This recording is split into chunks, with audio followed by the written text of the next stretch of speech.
আসসালামু আলাইকুম প্রিয় ভাই বোনেরা, কেমন আছেন সবাই? সেদিন দুবাইয়ের ভিডিও দেখে অনেকে পছন্দ করেছেন। দুবাইয়ের দৃশ্যপট অনেকের ভালো লেগেছে। আরও কিছু ছবি তা আমি শেয়ার করার প্রয়াস পেলাম। আপনাদের সব রকম অনুপ্রেরণা আমাকে অনেক বেশি অনুপ্রাণিত করে। তখন আমি আরও বেশি উদ্যোগী হয়ে এই কাজগুলো করতে থাকি। তো ভিডিওটা আমার কাছে ছিল, সেই সাথে বলবো কিছু গুরুত্বপূর্ণ কথা।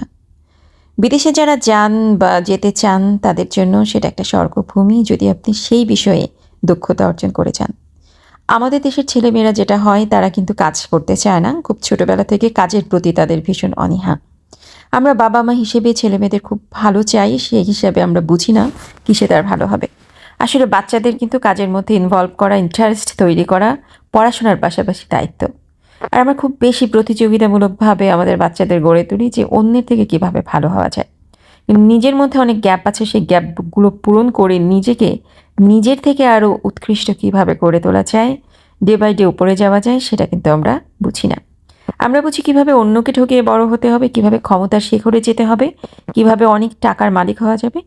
কিন্তু আমরা এইটা বুঝি না কিভাবে আমরা আরও মেধা অর্জন করব, আরও জ্ঞান অর্জন করব, নিজেকে আরও সমৃদ্ধ করব, নিজের অভাবগুলো, মানসিক দৈন্যতাগুলো কিভাবে আমরা পূরণ করব। আমার স্বভাবটা আরও ভালো হবে, আমার চরিত্র আরও ভালো হবে, আমার অভ্যাসগুলো আরও ভালো হবে, আমার কাজগুলো আরও নিখুঁত হবে। 80% যেগুলো আমি সমাধান করতে পারি সেগুলো যাতে আমি 100% সমাধান করতে পারি। আমার স্কিল মানুষের সাথে মেলামেশার এটা আরও ভালো হবে। আমার যে গ্যাপগুলো আছে, আমার মধ্যে যে সমস্যাগুলো আছে, সেগুলো আমি কিভাবে নির্মূল করব, এবং আমার যে কাজগুলো আছে সেগুলো আরও ভালোভাবে কিভাবে ডেভেলপ করব। আমার দৈনন্দিন কাজগুলো কিভাবে পরনির্ভরশীল না হয় আমি নিজেই নিজের কাজ করতে পারবো। এই জিনিসগুলোর প্রতি কিন্তু আমরা ফোকাস দিতে ভুলে যাই যখন আমরা অন্যের সাথে প্রতিযোগিতায় লিপ্ত হই।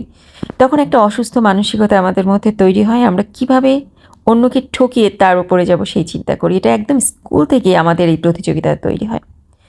এভাবে চিন্তা না করে আমরা যদি আমাকে নিজের থেকে আরও ভালো কিছু এবং নেওয়া থেকে দেওয়ার মানসিকতা তৈরি করতে পারি, তাহলে কিন্তু অনেক বেশি নিজেকে হেল্প করা হয়। আমাদের মোহাম্মদ সাল্লাল্লাহু আলাইহি ওয়াসাল্লাম একটা দোয়া করতেন, হে আল্লাহ, আমাকে উত্তম স্বভাব দিন, উত্তম চরিত্র দিন, উত্তম অভ্যাসগুলো দিন, এবং আমাকে এমন কিছু দিন যা আমার থেকে কেউ ছিনিয়ে নিতে পারবে না। তো আমরা আল্লাহর কাছে কিন্তু এমন কিছু চাই না যে আমাদের কাছ থেকে কেউ ছিনিয়ে নিতে পারবে না। প্রত্যেকটা জিনিস থাকে খুবই স্থূল।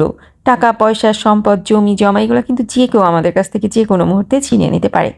কিন্তু আমার প্রকৃত শিক্ষা, আমার ঈমান, আমার আমল, আমার বিভিন্ন মানবিক গুণগুলো, পরোপকারিতা, এগুলো কিন্তু আমার কাছ থেকে কেউ ছিনিয়ে নিতে পারবে না, এবং এগুলো একটা লং লাস্টিং এফেক্ট আছে যেগুলো আমাকে সবসময় হেল্প করবে।